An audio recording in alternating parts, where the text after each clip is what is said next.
Daily makeup use ചെയ്യേണ്ട ഒരു പ്രൊഫഷണലാണ് നിങ്ങൾ വർക്ക് ചെയ്യുന്നതെങ്കിൽ അവരുടെ സ്കിൻ എത്രത്തോളം ഡാമേജ് ആകാൻ സാധ്യത ഉണ്ടെന്ന് നന്നായിട്ട് അറിയാം അല്ലേ. പിന്നെ മാറി വരുന്ന ഷിഫ്റ്റ് ടൈമിങ്ങും അതിലൂടെ വരുന്ന ഹോർമോൺ ഇംബാലൻസും. യെസ്, എൻ്റെ സ്കിൻ അവസ്ഥ വളരെ പരിതാപകരമായിരുന്നു. ഫുള്ള് പിമ്പിൾസ്, അതിൻ്റെ പിക്കൊന്നും എൻ്റെ കയ്യിലില്ല. ഫേസിൽ ഫുള്ള് താടിയുടെ താഴ്ഭാഗത്തൊക്കെ ഫുള്ള് പിമ്പിൾസ് വന്നിട്ട് അവിടെ എല്ലാം ബ്ലാക്ക് മാർക്സ്. ഞാൻ ഈ സമയത്ത് എനിക്ക് എൻ്റെ ഡോക്ടർ സജസ്റ്റ് ചെയ്തിട്ടുള്ള ക്ലിൻഡാമൈസിൻ്റെ ജെല്ലാണ് യൂസ് ചെയ്തിട്ടുണ്ടായിരുന്നത്. അതൊരു രാത്രി ടൈമിൽ യൂസ് ചെയ്യും, രാവിലെ കഴുകിക്കളയും.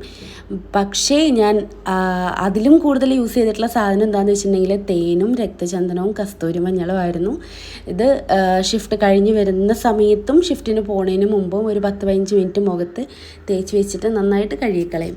എനിക്ക് തോന്നുന്നു എൻ്റെ പിമ്പിൾസ് എനിക്കത് തേച്ചതിന് ശേഷമാണ് കുറഞ്ഞത്.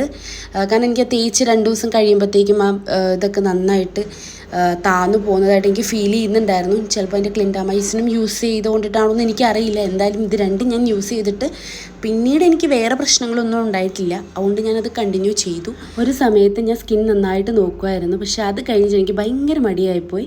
അങ്ങനെ നോക്കാതെ ഉള്ള ഫലമാണ് ഞാനിപ്പോൾ അനുഭവിക്കുന്നത്. എന്തായാലും നിങ്ങൾ നിങ്ങളുടെ സ്കിന്ന് നന്നായിട്ട് കെയർ ചെയ്യുക.